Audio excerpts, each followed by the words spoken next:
Reach for the skill, reach for the wisdom, go where the railings run.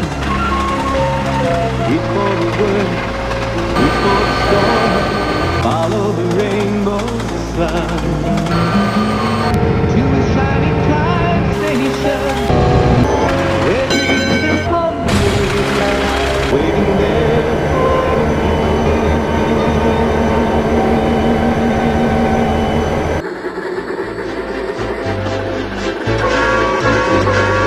Thomas the tank engine has worked his branch line for many years and knows it very well.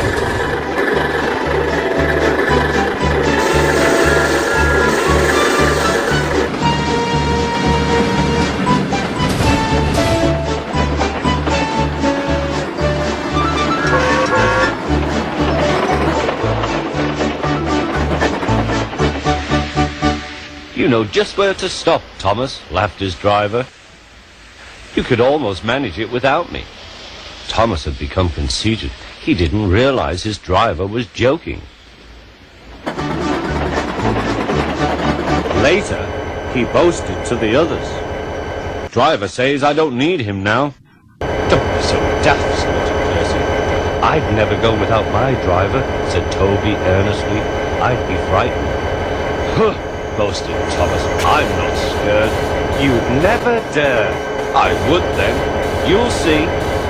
Next morning, the firelight came. Thomas drowsed comfortably as the warmth spread through his boiler. Percy and Toby were still asleep.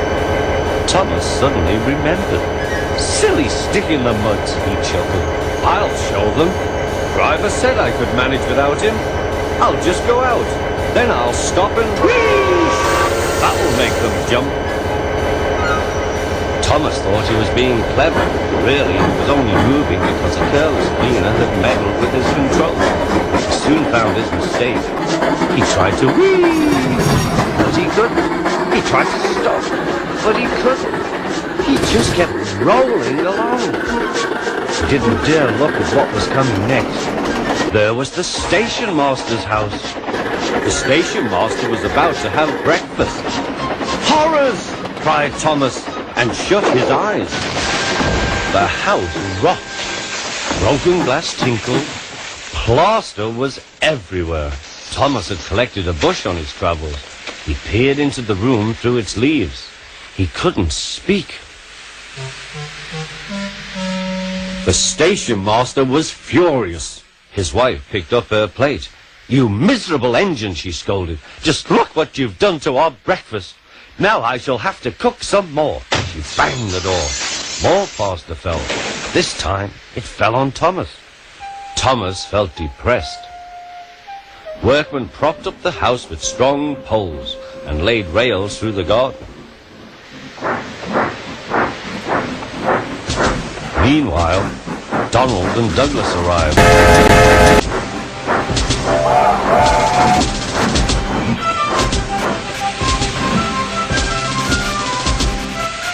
Don't bash yourself, Thomas. We'll soon have you back on the rails, they laughed.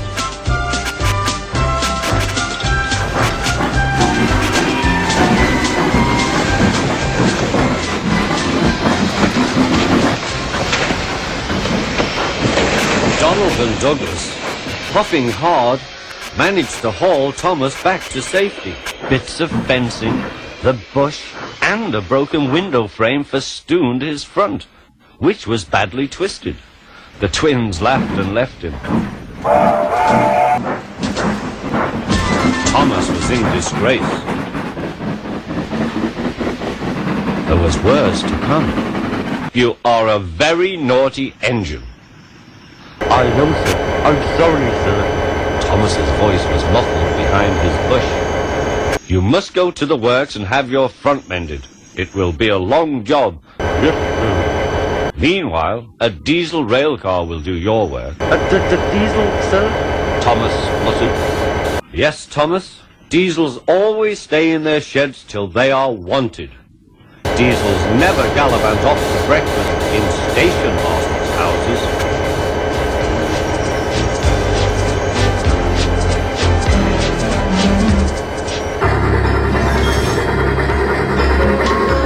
Reach for the speed, reach for the whistle, go where the rail may run. Reach for the words, reach for the story, follow the rainbow sun. To a shining time station, where dreams can come true, waiting there for you. So much to see, so far to travel, so much to learn to know.